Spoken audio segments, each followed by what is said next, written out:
அருட்பெருஞ்சோதி அருட்பெருஞ்சோதி தனிப்பெரும் கருணை அருட்பெருஞ்சோதி. எல்லா உயிர்களும் இன்புற்று வாழ்க, வள்ளல் மலரடி வாழ்க வாழ்க, கொல்லா விரதம் குவளை எல்லாம் ஓங்குக, நல்லோ நினைத்த நலம்பெறுக, நன்று நினைத்த எல்லோரும் வாழ்க இசைந்து. உலக மக்களே, அறிவார்ந்த அன்பர்களே, ஆண்மைநேய ஒருமைப்பாடுடைய அன்பர்களே, வல்லப்பமான மக்களிய திருவிற்பாவில் 3ஆம் திருமுறையில் பதிகம் 1 திருவுலாப்பேறு என்ற பதிகத்தில் இருக்கின்ற பாடலுடைய விளக்கத்தை பார்த்து கொண்டிருக்கிறோம்.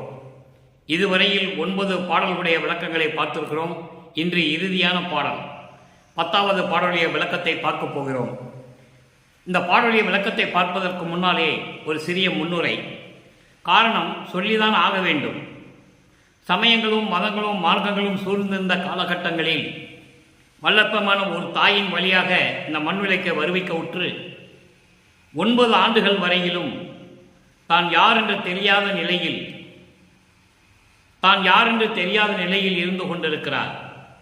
அப்போ அந்த காலகட்டங்களில் ஏற்கனவே 4 யுகங்களிலும் இந்த சமயங்களும் மதங்களும் மார்க்கங்களும் எப்படியெல்லாம் இறைவனை வேண்டின என்பதையும், எப்படியெல்லாம் இறைவனை இந்த சமயத்தையும் மார்க்கத்தையும் மதங்களையும் சார்ந்தவர்கள் எப்படியெல்லாம் இறைவனை வேண்டி இறைவனிடம் முறையிட்டார்கள் என்பதையும் நாம் கண்கூடாக பார்த்து கொண்டிருக்கிறோம். அந்த நிலையில் அந்த காலகட்டத்தில் வல்லப்பெருமான் வருவிக்க உற்று வல்லப்பெருமான் அவர்களும் தான் யார் என்று தெரியாத நிலையில், இறைவன் மறைப்பு நீக்காத நிலையில் இந்த சமயங்களையும் மதங்களையும் மார்க்கங்களையும் சார்ந்துதான் இறைவனை வேண்டிக் கொண்டிருந்தார்.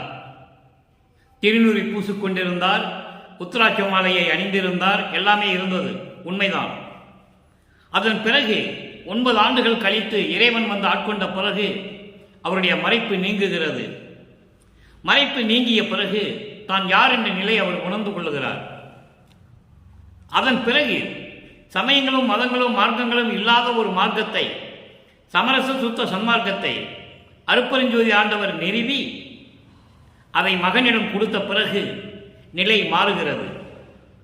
அப்போ அந்த சமயங்களும் மதங்களும் மார்க்கங்களும் தேவையில்லை என்ற நிலையை வல்லப்பெருமான் இந்த உலக மக்களுக்காக தெளிவாக அருளியிருக்கிறார்கள். அதை நாம் தொடர்ச்சியாக பார்த்து கொண்டிருக்கிறோம். அந்த வகையில் இன்று நாம் பார்க்க வேண்டிய பாடல் 10வது பாடல் திருவுலாப்பேறு 3ஆம் திருமுறை பதிகம் 1 இறுதியான பாடல், கடைசி பாடல். திருமாலுக்கு அறியான், அன்பர்களே பாடலை நல்லா கவனிக்கணும். திருமாலுக்கு அறியான் ஒற்றிநகர் தியாகப் பெருமான். திருமாலுக்கு அறியான் ஒற்றிநகர் தியாகப் பெருமான் பவனி வர பெருமான் மனமும் நானும் முன்னும் பின்னும் சென்று கொண்டே மால் பொறுமா நின்றே தாயரெல்லாம் போ என்று ஈர்க்க போகிலேன். தாயரெல்லாம் போ என்று ஈர்க்க நான் போகிலேன். இருள் மான் குழலாய் என்னடி நான் இச்சைமயமாய் நின்றதுவே. இது பாடல். இன்னொரு முறை படிக்கிறேன், நல்லா கவனிங்க. அற்புதமான பாடல், பிரபஞ்சத்தின் உண்மையை கூறக்கூடிய பாடல். இந்த நிலை மாறிய பிறகு எப்படியெல்லாம் வல்லற்பெருமானை வானவர்களும் திருமாலும் பிரம்மனும் வணங்குகிறார்கள் என்பதையும் இந்த பாடலிலேயே நாம் விளக்கம் பார்க்க போகிறோம். நல்லா கவனிக்கணும் நீங்க. திருமாலுக்கு அறியான் ஒற்றிநகர் தியாகப் பெருமான் பவனி வர பெருமான் மனமும் நானும் முன்னும் பின்னும் சென்று கொண்டே மால் பொறும்பான் என்றேன். தாயாரெல்லாம் போ என்று ஈர்க்க போகிலேன். இருள் மான் குழலாய் என்னடி நான் இச்சைமயமாய் நின்றதுவே. இப்போ இந்த பாடல் இருக்கிற பதவுரை, அதன் பின் விளக்கம். மால் பொறும்பான் என்றேன். திருமால் என்பவன் உங்களுக்கு தெரியும். திருமாலுக்கு அறியான், திருமால் காண முடியாத இறைவன் தியாகராஜ பெருமான். அதான் சொல்றாரு, திருமாலுக்கு அறியான் ஒற்றிநகர் தியாகப் பெருமான். திருமால் இறைவனை பார்க்க முடியவில்லை, அவனுக்கு தெரியாது. இறைவன் எப்படி இருப்பான்னு திருமாலுக்கு தெரியாது. திருமாலுக்கு அறியான் ஒற்றினர் தியாகப் பெருமான் பவனி வர பெருமான் மனமும் நானும் முன்னும் பின்னும் கொண்டே மால் பொறுமா நின்றேன். பெருமான் என்பது மான் என்பது மால், மால் என்பது மயக்கம், மாயைகள் மயக்கம், மாயைகளும் மயக்களும், அதான் பெருமான் மாமாயை. மான் என்பது மாயை, பெருமான் என்பது மாமாயை. நல்லா கவனிக்கணும் நீங்க. அப்போ அந்த மாமாயை என்னுடைய மனமும், மாமாயையில் நின்ற என் மனமும் நானும் முன்னும் பின்னும் சென்று கொண்டே, மாயைகளுடைய மாமாயையுடைய மனம் எப்படியெல்லாம் செல்லுகிறதோ அதன்படியே நானும் சென்று கொண்டு இருக்கிறேன். முன்னும் பின்னும் சென்று கொண்டு மால் பொறுமா நின்றேன், மால் பொறுமா நின்றேன், மயக்கத்தில் மலை போல நின்றேன், எந்தவித அசைவும் இல்லாமல். பவனியை பார்த்து, இறைவனுடைய பவனியை பார்த்து நான் மலை போல நின்று கொண்டிருக்கிறேன், மயக்கத்தில் நின்று கொண்டிருக்கிறேன். இப்படியெல்லாம் சொல்றார் பாருங்க. பொறுமா நின்றேன், தாயார் எல்லாம் போ என ஈர்க்க போகிலேன். தாயார் எல்லாம் என்பது பெண்கள். இங்கே ஏன் பெண்கள் என்று சொல்கிறார் என்றால், தன்னை ஒரு பெண்ணாக உருவகப்படுத்துகிறார். நல்லா நீங்க புரிஞ்சுக்கணும். தன்னை ஒரு பெண்ணாக உருவப்படுத்தியதால் பெண்கள் கூட்டத்தில் இவர் நிற்கிறார். அப்போ பெண்கள் எல்லாம் நீ போ என்று தள்ளுறாங்க, இவ போகல, இழுக்கிறாங்க. இப்படி வந்துரு, நாங்களாவது போறோம், இப்படி வந்து நாம இழுக்கிறாங்க. காரணம், இவர் மெய்மேலிருந்து இழுக்கிறார். அப்படி நான் நின்றதனால் இருள் மான் குழலாய், கரும் கூந்தலை உடைய, இருள் போன்று, கருமையான இருள் போன்று கரும் கூந்தலுடைய பெண்ணே, அதாவது தோழியை பார்த்து சொல்லுகிறார், தோழியை பார்த்து சொல்லுகிறார். இத கருத்தை உலக மக்களுக்கு சொல்லுவது போல சொல்லுகிறார், வேற ஒன்றுமில்லை. உலக மக்களே, திருமால் பார்க்க முடியாத இறைவன், அவன் இறைவனை பார்க்க முடியாத, திருமால் பார்க்க முடியாத இறைவன் தியாகராஜ பெருமான் பவனி வரும்போது நானும் மனமும் மாயையாலையும் மயக்கத்தாலையும் மாமமாயாலையும் சிக்கிக்கொண்டு, மாமாயையால் சிக்கிக்கொண்டு நாங்கள் சென்று கொண்டிருந்த பொழுது இறைவனுடைய பவனியை பார்த்து அந்த அழகை ரசித்து நான் மலை போல் நின்று கொண்டிருந்தேன், மயக்கத்தில் மலை போல் நின்று கொண்டிருந்தேன், அசைவில்லாமல். அப்போ உலக மக்களே, நான் அப்படி நின்று கொண்டிருந்த பொழுது என்னை இழுத்தார்கள். நாங்கள் முன்னால் செல்ல வேண்டுமே, நீ எப்படி நின்று கொண்டிருக்கிறாய், எங்களுக்கு தடையாக நின்று கொண்டிருக்கிறாயே என்று சொல்லி என்னை இழுத்தார்கள். நான் அந்த பக்கமும் இந்த பக்கமும் நகராமல் அப்படியே நின்று கொண்டிருந்தேன் என்று சொல்லுகிறார். என்னை மக்கள் எல்லாம் தள்ளுகிறார்கள், வா என்று இழுக்கிறார்கள், நான் நகராமல் அப்படியே நின்று கொண்டிருந்தேன், மலை போல நின்று கொண்டிருந்தேன். இறைவனுடைய அழகை பார்த்து நான் ரசித்துக் கொண்டிருந்தேன். தோழியே, நான் அந்த மாதிரி இருந்ததனால் இறைவன் மாயமாகி மறந்து விட்டான், நான் என்ன செய்வதென்று எனக்கு தெரியாமல் நின்று கொண்டிருக்கிறேன் என்று சொல்லி உலக மக்களுக்கு சொல்லுவது போல தன் உள்ளத்திடம் தோழியிடம் சொல்லுகிறார். இதான் பாடலுடைய கருத்து. இப்போ கோர்வையாக சொல்லுகிறேன், நன்றாக கவனியுங்கள். திருமால் காண முடியாத, திருமால் தவம் இருக்கிறான் இறைவனை பார்ப்பதற்கு. தெளிவான விளக்கங்கள் இருக்கிறது திருவருட்பாவிலே. வான் இருக்கும் பிரம்மரும் நாரரும் பிறரும் மாதவம் பண்ணால் புரிந்து, அழகா சொல்லுவார், 6ஆம் திருமுறையில் வருது. அப்போ திருமால் காண முடியாத இறைவன் தியாகராஜ பெருமான் பவனி வருகிறார். வெறும் இறைவன் பவனி வருகிறார் மட்டும் சொல்லலாம்ல, ஏன் திருமால் அங்க கொண்டு வர்றாரு? நல்லா கவனிக்கணும் நீங்க. அப்ப அங்க பிரபஞ்சத்தின் உண்மையை சொல்றாரு. இறைவனுடைய உண்மையான உருவத்தை யாரும் பார்க்கவில்லை என்று சொல்லுகிறார். வேற உருவத்தில் பார்த்திருப்பார்கள், சிவனடியார் உருவத்தில் பார்த்திருப்பார்கள், அசீரிய வாக்கு மூலம் இறைவனுடைய அருளை பெற்றிருப்பார்கள். இதெல்லாம் உண்டுதான், நம்ம இல்லை என்று சொல்ல முடியாது. இங்கே ஏன் திருமால் காண முடியாத இறைவன் என்று சொல்லுகிறார் என்றால், திருமால் ஒரு பதத்தலைவன், அருட்பெருஞ்சோதியால் உருவாக்கப்பட்ட பதத்தலைவன் என்பதை திருவருட்பாவிலே நாம் தெளிவாக காணலாம். அருட்பெருஞ்சோதி அகவல் பாடல்களிலே வரும், சிருட்டி தலைவரே சிருட்டி அண்டங்களை அருள் தலைவகுத்த அருட்பெருஞ்சோதி, காவல் செய் தலைவரே காவல் அண்டங்களை ஆவகை அமைத்த அருட்பெருஞ்சோதி, எல்லாமே உருவாக்கியது அருட்பெருஞ்சோதி என்று சொல்லுவார். இங்கே சமயங்களும் மதங்களும் மார்க்கங்களும் சூழ்ந்திருந்த காலகட்டங்களில் அவருக்கு மறைப்பு இருக்கிறது, பிரபஞ்சத்தை பற்றி தெரியாது. ஆனால் திருமால் காண முடியாத இறைவன் என்று சொல்லுகிறார். அப்படிப்பட்ட இறைவன் பவனி வரும்போது எனது மனம் மாயை கொண்டு, அதான் பெரும் மான் என்று சொல்லுகிறார். மான் என்றால் மாமாயை, பெருமான் என்பது மாமாயை. அப்படி மாயை கொண்ட எனது மனமும் நானும் முன்னும் பின்னும் சென்று கொண்டிருக்கிறோம். நான் ஒரு நிலையில் இல்லை என்று சொல்கிறார். நல்லா கவனிக்கணும். நீங்க இறைவனை பார்க்க போகிற ஆத்திரத்தில், ஆதங்கத்தில், அந்த மகிழ்ச்சியில் ஒரு மனம் ஒரு நிலையில் இல்லாமல் நான் சென்று கொண்டிருக்கிறேன். அப்போ இறைவனுடைய பவனியை நான் பார்த்தேன். உலக மக்களே, இறைவனை நான் பார்த்தேன். இறைவனுடைய அழகை ரசித்து நான் மலை போல் நின்று கொண்டிருந்தேன். மலை போல் நின்று கொண்டிருந்தேன். மயக்கத்தில் மலை போல் நின்று கொண்டிருந்தேன். அப்போ என்னை சூழ்ந்திருந்தவர்கள் எல்லாம் நகர்ந்து போ, விலகி போ என்று சொன்னார்கள். நான் அங்கேயே போகாமல் நின்று கொண்டிருந்தேன். என்னுடைய பெண்ணே, என் தோழியே, நான் இச்சைமயமாய் நின்றதுவே. நான் அங்கேயே நின்று விட்டேன். இறைவனை என்னுடைய அழகை பார்த்து அப்படியே மயக்கத்தில் நின்று கொண்டு விட்டேன். என்னை விட்டு விலகி சென்று விட்டார் என்று சொல்லி இந்த பாடலை நமக்கு அருளி இருக்கிறார்கள். இப்போ இந்த பாடலில் கூறப்பட்ட 3 நிலைகள் நல்ல கவனிய நினைங்க. அதாவது திருமாலுக்கு அறியான் ஒற்றையூர் தியாக பெருமான் என்று சொல்லுகிறார். 2வது நிலை, பெருமான் மனமும் நானும் முன்னும் பின்னும் சென்று கொண்டே இருந்தோம், மால் பெருமான் நின்றேன் என்று சொல்கிறார். இது 2வது நிலை. 3வது நிலை, நான் இச்சை மயமாய் நின்று விட்டேன். நான் இறைவனுடைய அழகை பார்த்து அந்த மயக்கத்தில் நான் அப்படியே நின்று விட்டேன் என்று சொல்கிறார். இந்த 3 நிலைகளும் சமயங்களும் மதங்களும் மார்க்கங்களும் சார்ந்திருந்த நிலையில் இறைவன் தன்னை ஆட்கொண்ட பிறகு தான் யார் என்று தெரிந்த நிலையில் இதை விளக்கமாக நமக்கு தெரிவிக்கிறார்கள். இதே பாடலுடைய விளக்கம், 10வது பாடலுடைய விளக்கம், வல்லப்பமானவர்கள் தன் தந்தையிடமிருந்து சமரச சுத்த சன்மார்க்கத்தை பெற்ற பிறகு சமயங்களும் மதங்களும் மார்க்கங்களும் சாராத நிலையில் இருந்து கொண்டு எப்படியெல்லாம் இந்த 3 நிலைகளுக்கு விளக்கம் தருகிறார் என்பதை பார்க்க போகிறோம். நன்றாக கவனிக்கணும். நீங்க திருமாலுக்கு அறியான் என்று ஏன் சொன்னார்?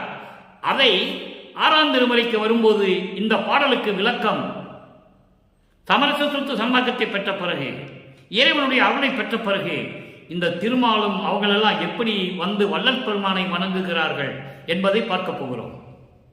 அங்கே இறைவனை காண முடியாத திருமால் சமரச சுத்த சன்மார்க்கத்தை பெற்ற பிறகு கடவுள் நிலையை வல்லற்பமானவர்கள் அடைந்த பிறகு வள்ளல் பெருமானை எப்படி வணங்குகிறார்கள் என்பதை பார்க்க போகிறோம். முதல் நிலை 6ஆம் திருமுறை 20 பிள்ளை பெரு விண்ணப்பம். இறைவன் ஆட்கொண்ட பிறகு, தன்னுடைய மறைப்பை நீக்கிய பிறகு, சமரச சுத்த சன்மார்க்கத்தை பெற்ற பிறகு இறைவனிடம் எப்படி விண்ணப்பம் வைக்கிறார்? நல்லா கவனிக்கணும். நீங்க சீர்த்த சிற்சபை என் அப்பனே. அங்கே சமயங்களும் மதங்களும் மார்க்கங்களும் சார்ந்த நிலையில் தியாகராஜ பெருமான் என்று சொல்லுவார். திருவொற்றியூரில் இருக்கின்ற தியாகராஜ பெருமான் இறைவன் வந்து ஆட்கொண்டு மறைப்பை நீக்கிவிட்டு சென்று விட்டார். அவ்வளவு அருளை கொடுக்கவில்லை. இங்கே எல்லாமே நடந்த பிறகு, சமரச சுத்த சன்மார்க்கத்தை பெற்ற பிறகு, இறைவன் அருப்பெருஞ்சோதியான பிறகு, தீர்த்த சிற்சபை என் அப்பனே, எனது தெய்வமே, என் பெரும் சிறப்பே, ஆர்த்த இவ்வுலகில் அம்மையர், துணைவர், அடுத்தவர், உறவினர், நேயர், வேத்த மற்ற அயலார், பசியால் பிணியால் மெய்யுள்ளம் விரும்பிய வெதுப்பை, நல்லா கவனிக்கணும், விரும்பிய வெதுப்பை பார்த்தபோது எல்லாம் பயந்து எனது உள்ளம் பதைத்தது, உன் உள்ளம் அறியாதோ?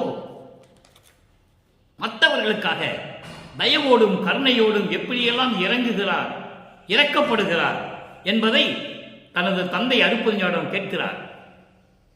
தீர்த்த சிற்சபை, தீர்த்த சிற்சபை என்பது அருள் சிறப்போடு விளங்கிக் கொண்டிருக்கின்ற சிற்சபையை கொண்ட என் அப்பனே, எனது தெய்வமே, அருப்பெருஞ்சோதியே, என் பெரும் சிறப்பே, எனக்கெல்லாம் சிறப்பான வாழ்வை கொடுத்த சிறப்பான இறைவனே, ஆர்த்த இவ்வுலகில், ஆர்த்த இவ்வுலகில் என்பது ஆரவாரம் கொண்ட மாயைகளும் மயக்கங்களும் கொண்ட இந்த உலகில், மண்ணாசை பெண்ணாசை பொன்னாசை கொண்ட இந்த உலகில் இருக்கின்ற பெண்கள், அம்மையர் என்றால் பெண்கள், துணைவர் என்றால் ஆண்கள், பெண்களும் ஆண்களும், அடுத்தவர் பக்கத்து வீட்டுக்காரன், அடுத்த தெருவுக்காரன், அப்படி அடுத்தவர், உறவினர், உறவினர்கள் சொந்தக்காரங்க, நேயர்கள், அன்பானவர்கள், வேத்தமற்ற அயலார், மாறுபட்ட கருத்துடைய மற்றவர்களும், ஆண்கள், பெண்கள், அன்பானவர்கள், அடுத்தவர்கள், உறவினர்கள், இது இல்லாமல் அயலார்கள், மாறுபட்ட வேறு கருத்து கொண்டவர்கள் எல்லாம் பசியாலும் பிணியாலும் இந்த உள்ளம் விரும்பிய வெதுப்பை, அவர்கள் உள்ளம் எப்படி வாடி இருக்கும், அந்த வாடிய வாட்டத்தை நான் பார்த்த போதெல்லாம் பயந்து எனது உள்ளம் எப்படி நடுங்கியது தெரியுமா?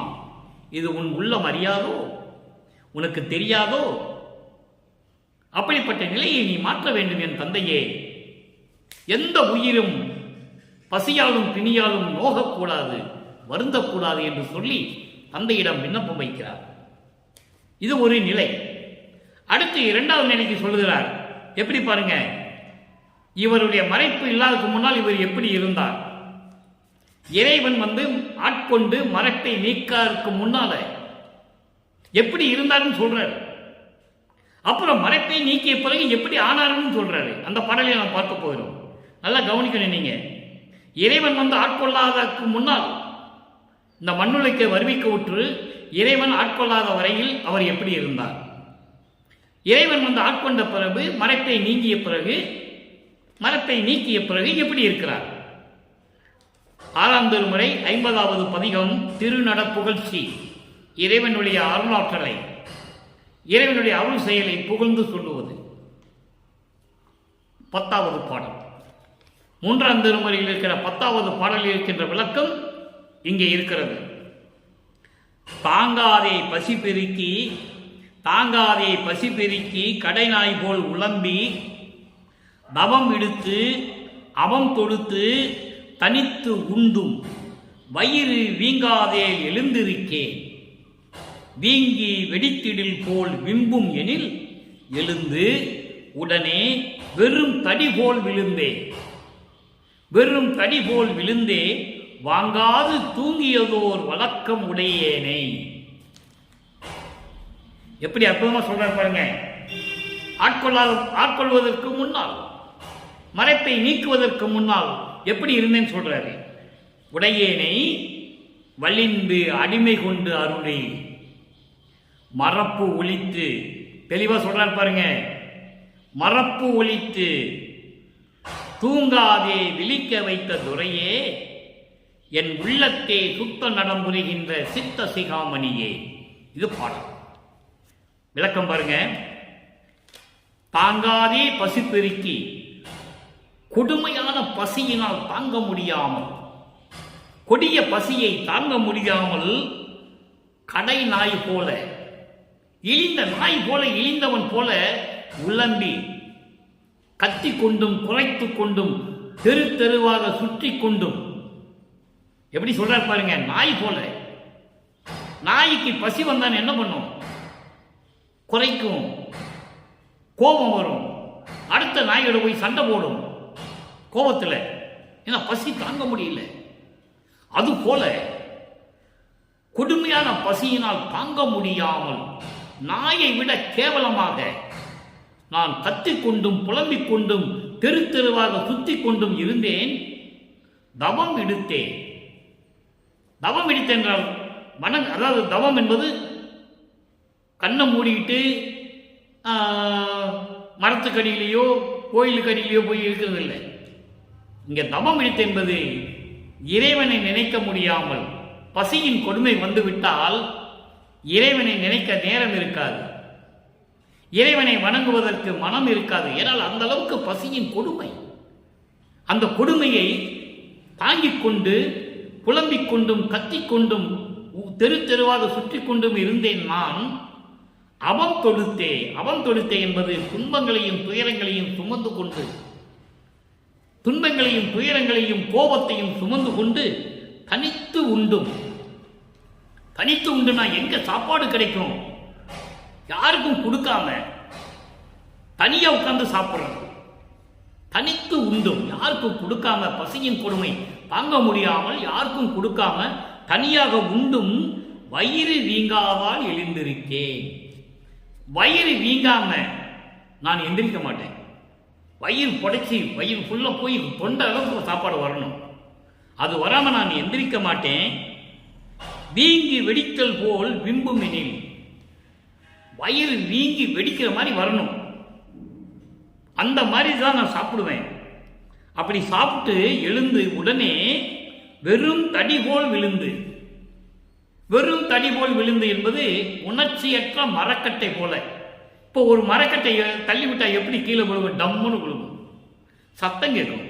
அந்த மாதிரி ஒரு மரக்கட்டை போல, உணர்ச்சியே இல்லாத ஒரு மரக்கட்டை போல் வாங்காது தூங்கியதோ. வாங்காது என்றால் நிம்மதியாக மூச்சு விடாமல் தூங்கியது போல் வழக்கம் உடையேனே. கொரட்டை விட்டு தூங்குறான். கொரட்டை விட்டு தூங்குறான். எப்படி தூங்குவான்? நல்ல பசியோடு இருக்கிறவன் வயிறு ஃபுல்லாக சாப்பிட்டுட்டு மரக்கட்டை மாதிரி விழுந்து கீழே படுத்து கிடந்தவன் எப்படி தூங்குவான்? கொரட்டை விடுவான். வாங்காது தூங்கியதோ. அப்படி கொரட்டை விட்டு தூங்கிய வழக்கம் உடையவனை, அப்படிப்பட்ட என்னை எவ்வளவு அற்புதமா சொல்றார் பாருங்க நண்பர்களே. நல்லா கவனிக்கணும். நீங்க வல்லற்பமான 200 ஆண்டுகளாக அவருடைய அருள் நிலையையும், அவர் எப்படி இருந்தார், எப்படி இறைவனை தேடி தேடி சென்றார் என்பதை கூட மக்களிடம் யாரும் சொல்லவில்லை. அப்படிப்பட்ட வல்லற்பமானவர்கள் தூங்கியதோர் வழக்கம் உடையேனே, அப்படியெல்லாம் நான் இருந்தவனை, என்னை, அப்படி இருந்த என்னை வலிந்து நான் விரும்பி அடிமை கொண்டு அருளி, என்னை விரும்பி வந்து அடிமை கொண்டு எனக்கு அருளி மறப்பு ஒழித்து. மறப்பு ஒழித்து என்றால் இதுக்கு முன்னால் இருந்த அந்த மாயைகளை எல்லாம் நீக்கி, மறப்பை எல்லாம் நீக்கி, அவற்றையெல்லாம் நீக்கி தூங்காதே விழிக்க வைத்த துரையே. அதற்கு பிறகு அவர் தூங்கவில்லை. தூங்குகின்றவன், உணவு உண்ணுகின்றவன், மலங்கலம் கழிக்கின்றவன், மாயைகளையும் மயக்கங்களையும் கொண்டு உலாவுகின்றவன், மண்ணாசை பெண்ணாசை கொண்டிருக்கின்றவன், உலகிலே மனைவி மக்களோடு பற்றோடு வாழ்ந்து கொண்டிருக்கிறவன் இறைவனாக முடியாது. இறைவனை வேண்டி அருளி ஒழுக்கமாக இருந்தால் இறைவனுடைய அருளை பெறலாம். அதான் இங்க சொல்றாரு, தூங்க வைக்காமல் விழிக்க வைத்த துரையே. தூங்காதே விழிக்க வைத்த துரையே. இவ்வளவு அற்புதம் பாருங்க. இந்த நிலை யாருக்கு கிடைத்தது? இந்த பிரபஞ்சம் தோன்றிய காலத்துல யாருக்குமே கிடைக்கல. மடப்பள்ளியில் சாப்பாடாகிட்டு கொண்டு வந்து சாப்பிட்டு ஊஞ்சலில் படுத்து தூங்கணும்னு இருக்காங்க நிறைய பேர். கோயில்களே அப்படிதான் இருக்கும். இதை மடப்பள்ளின்னு சொல்லுவாங்க. இங்கே தான் நாங்கள் சமையல் பண்ணுவோம். சிவபெருமானுக்கும் திருமாலுக்கும் அந்தந்த கோயிலில் அது உண்டு. சிவபெருமான் கோயிலில் சிவபெருமான் சாப்பிட்டு பார்வதியோட ஊஞ்சலில் தூங்குவாருன்னு சொல்லுவாங்க.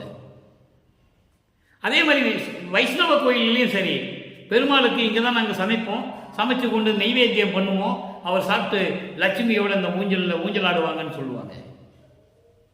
இது சமயங்களும் மதங்களும் மார்க்கங்களும் சார்ந்திருந்த இறைவன், அதாவது இறைவன் இருக்கின்றார் என்ற நிலையில் இருந்து கொண்டு மக்களை ஏமாற்றிக் கொண்டிருந்தார்கள். அவர்களெல்லாம் பதத்தலைவர்கள், அதிகார தலைவர்கள் என்று சொல்கிறார் வல்லற்பெருமான். ஆனால் சத்தியஞான சபையிலேயோ சித்தி வளாகத்திலேயோ என்ன இருக்கிறது? எப்படி சாப்பிட்டுப்பார் வல்லற்பெருமான்? எப்படி தூங்கி இருப்பாரு? நல்லா நீங்க கவனிக்கணும். எப்படி குடிச்சிருப்பாரு? எப்படி மலஜலம் கழிச்சிருப்பாரு? சித்தி வளாகத்தில் என்ன இருக்கு? ஒண்ணுமே இல்லை. அவர் 10க்கு 10 ரூமு தான், குடிசை. அங்க இருந்துட்டு தானே பிரபஞ்சத்தை இயக்குறாரு.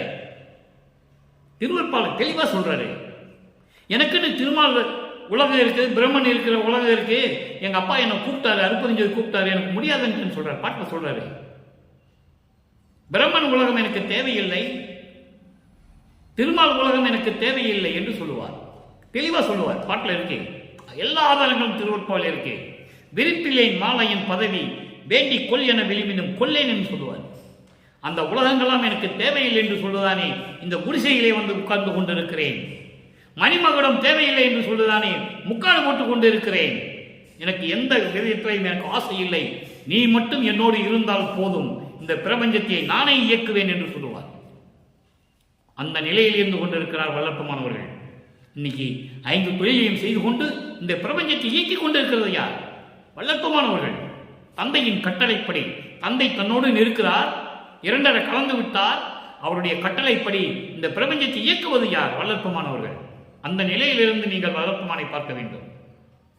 30/1/1874 இரவு 12 மணியிலிருந்து இந்த பிரபஞ்சத்தை இயக்குவது வல்லற்பமானவர்கள் என்பதை நான் பதிவு செய்ய கடமைப்பட்டிருக்கிறேன். அப்படி தூங்காதே விழிக்க வைத்த துறையே, என் உள்ளத்தை சுத்த நடம்புரிகின்ற சித்த சிகாமணியே. என் உள்ளத்தை நடம்புரிகின்ற சித்த சிகாமணின்னு சொல்லலாமே, ஏன் சுத்த நடம்புரிகின்ற என்று சொல்லுகிறார்? யோசித்து பார்க்கணும். இறைவன் கொடுக்கிற விளக்கத்தை யோசித்து பார்க்கணும்.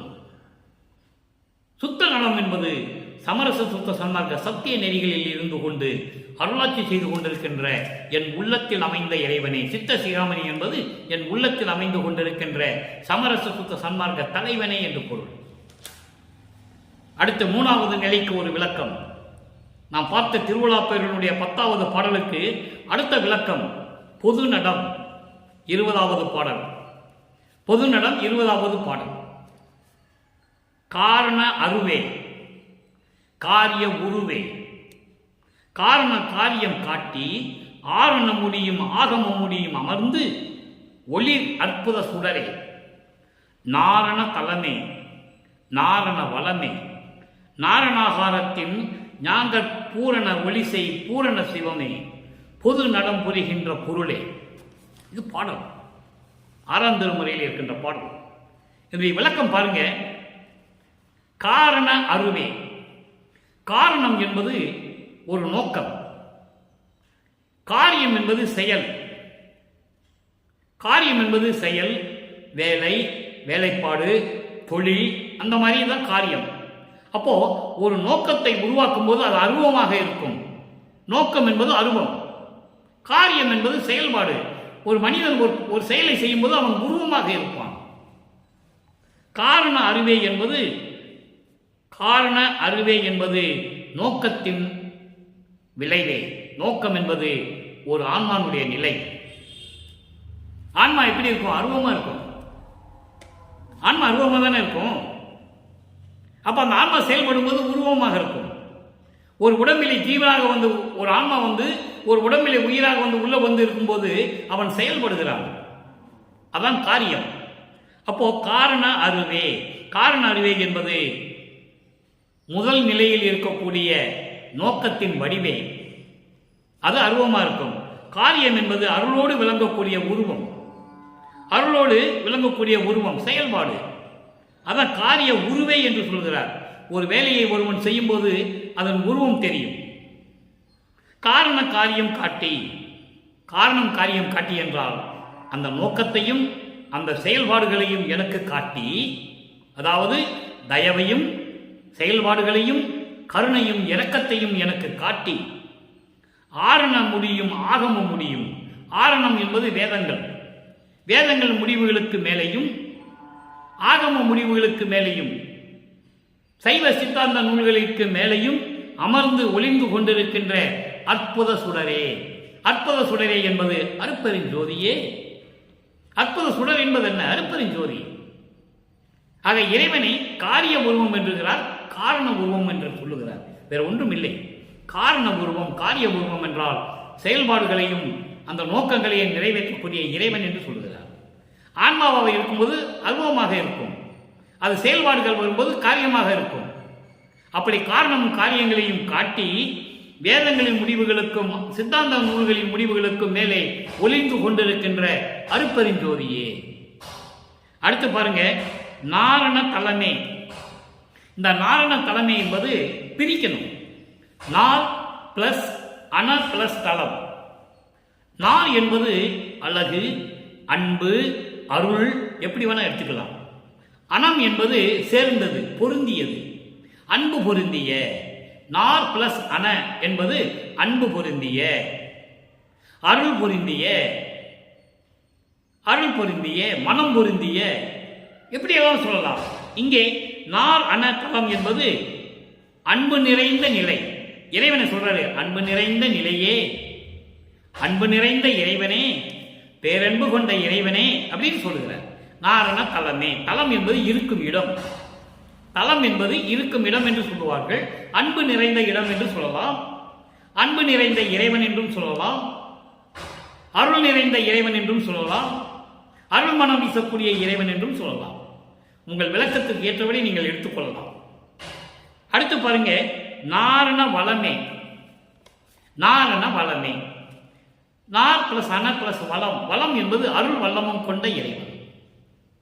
அப்போ அருள் வல்லமை கொண்ட இறைவன் என்று சொல்லுகிறார். அன்போடும் பேரன்போடும் இருந்து கொண்டு அருள் வல்லமத்தோடு விளங்கி கொண்டிருக்கின்ற, வெற்றி திலகத்தோடு விளங்கி கொண்டிருக்கின்ற, அந்த தன்மையோடு இருக்கின்ற பெற்றி என்று சொல்லுவார் சில இடங்களிலே. பெற்றி, இற்றி பெற்றி.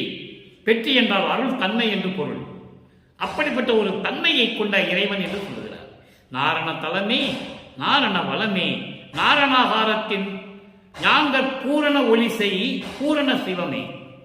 நாரணாகாரத்தின் ஞாங்கற் பூரண ஒளி செய் பூரண சிவமே. இப்படி என்றால், அதாவது எந்தவித மாயைகளும் மயக்கங்களும் இல்லாமல், எந்தவித பற்றுகள் இல்லாமல், அன்னாசை பெண்ணாசை போன்ற உலக விஷயங்கள் ஆசைகளும் இல்லாமல், பரிபூரணமாக சுயமாக தோன்றிய இறைவனே, பரிபூரணமான இறைவனே என்று சொல்கிறார். எவ்வளவு அற்புதமா அந்த வார்த்தையை சொல்றார் பாருங்க. ஞானாகாரத்தின் ஞாங்கற் பூரண ஒளி செய் பூரண சிவமே.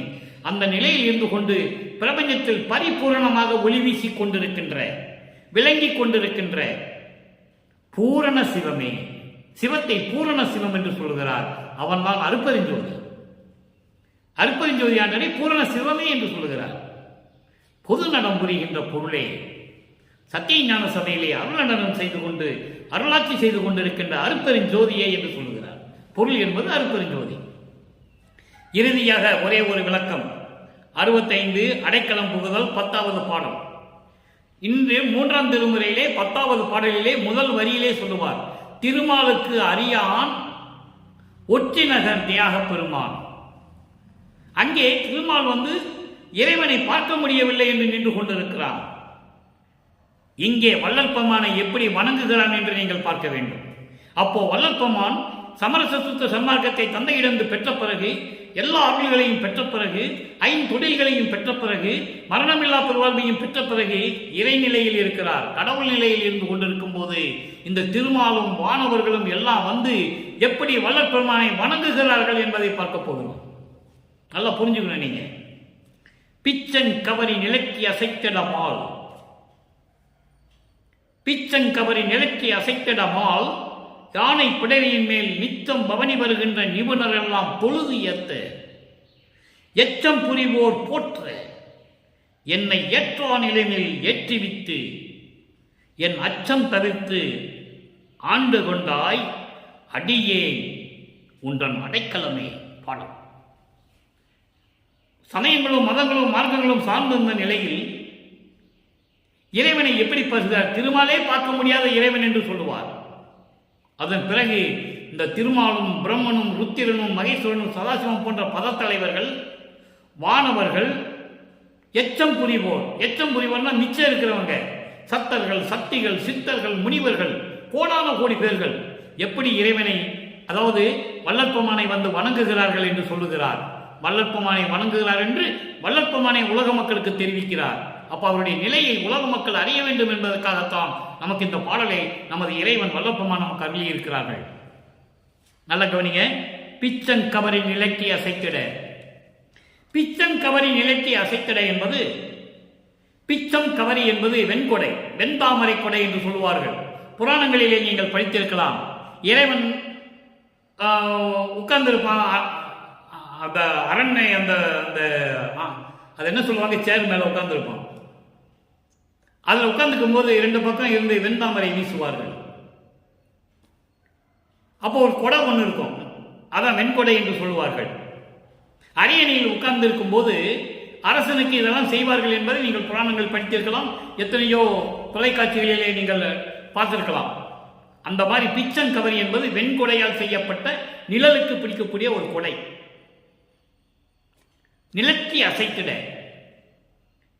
அப்போ அந்த வெண்தாமரை கொடை பிடிச்சுக்கிட்டு அப்படியே அந்த கொடை அசைய நடந்து வராங்க.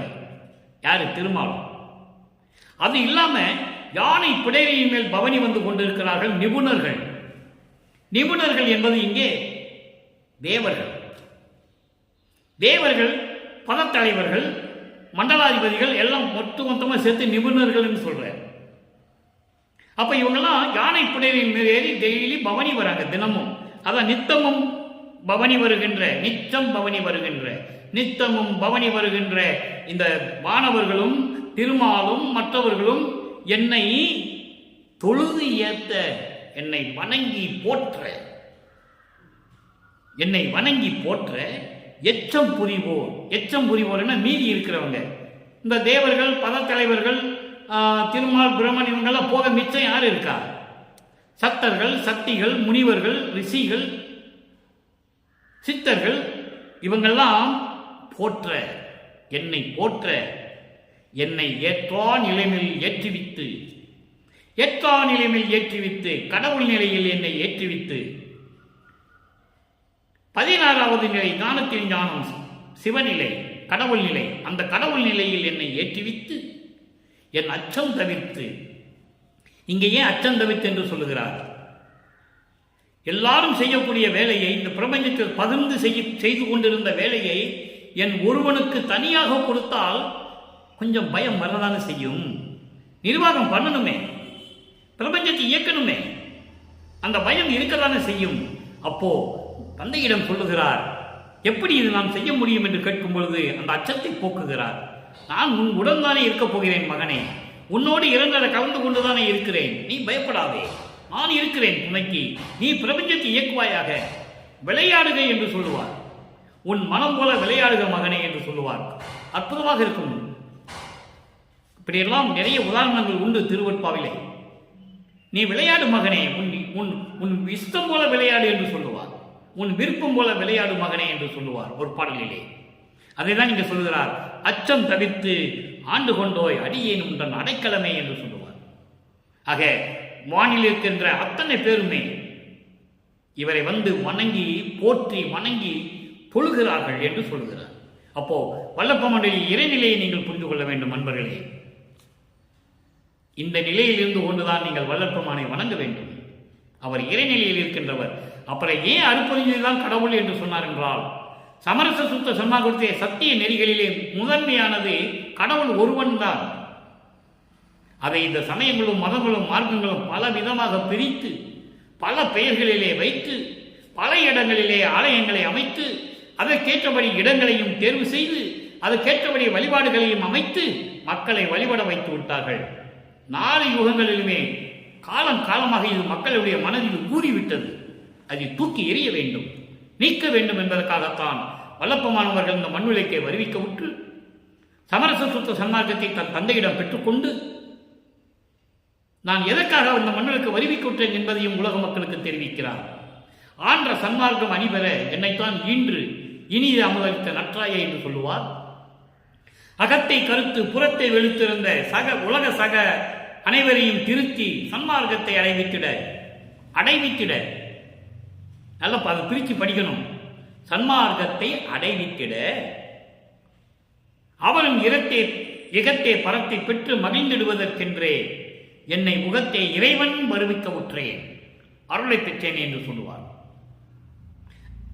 வருவித்த வண்ணமும் நானே, இந்த மாநிலத்தை செய்யும் வண்ணமும் நானே என்று சொல்லுவார். நான் எதுக்காக வேண்டாம் வருவிக்க விட்டேன் என்று உலக மக்களிடம் சொல்லிக் கொண்டிருக்கிறார் வல்லப்பமானவர்கள். நீங்க நன்றாக புரிஞ்சுக்கணும். அப்போ இறைவன் ஒருவன் என்ற நிலையில் இருக்கும்போது நீ அருப்பறிஞ்சு சொன்னா போதும், நானும் அவரும் ஒண்ணுதான். நீ அருப்பறிஞ்சு சொன்னாலே என்னை வணங்குவதாகத்தான் அர்த்தம் என்று சொல்லுகிறார். அப்போ மனதில் வல்லப்பமான் வந்து இறைவன் என்ற நிலையை நீங்கள் மனதில் உறுதியாக நினைத்துக் கொள்ள வேண்டும். அருப்பறிவு வேறு, வல்லப்பமான் வேறு அல்ல என்ற நிலையை நீங்கள் புரிந்து கொண்டு வீட்டிலேயே அமர்ந்து கொண்டு வர முடிய சத்தியவனாருக்கு வாருங்கள், வடலூருக்கு வாருங்கள், புலையும் கொலையும் தவிர்த்து விட்டு வாருங்கள். சைவ நெறியில் இருந்து கொண்டுதான் நீங்கள் வடலூருக்கு வர வேண்டும் என்பதை வல்லப்பமான் 6ஆம் திருமுறையிலே உத்தரஞான சிதம்பர மாலையிலே தெளிவாக கூறியிருக்கிறார்கள். அப்படி நிலையில் வந்தால்தான் நீங்கள் அருளை பெற முடியும் என்பதுதான் சத்தியம். இறைவனே மக்கள்கிட்ட சொன்ன சத்தியம். சத்தியம் சத்தியம் சத்தியம் என்று வல்லப்பமான் கூறுகிறார்கள். எனவே அந்த சைவ நெறியில் இருந்து கொண்டு இறைவனை வணங்கி இறைவனுடைய அருளையும் அவருடைய அருள் செல்வங்களை எல்லாம் பெற்றுக்கொண்டு இந்த வையகத்திலே நீங்கள் நெடுவழி வாழ வேண்டும், நோயற்ற வாழ்வில் வாழ வேண்டும் என்று இறைவனுடைய தயவாலையும் கருணையாலையும் வாழ்த்தி இந்த வள்ளலார் ஊழியன் விடைபெறுகிறேன். மீண்டும் நாளை சந்திப்போம். நன்றி, வணக்கம். அருட்பெருஞ்சோதி அருட்பெருஞ்சோதி, தனிப்பெரும் கருணை அருட்பெருஞ்சோதி.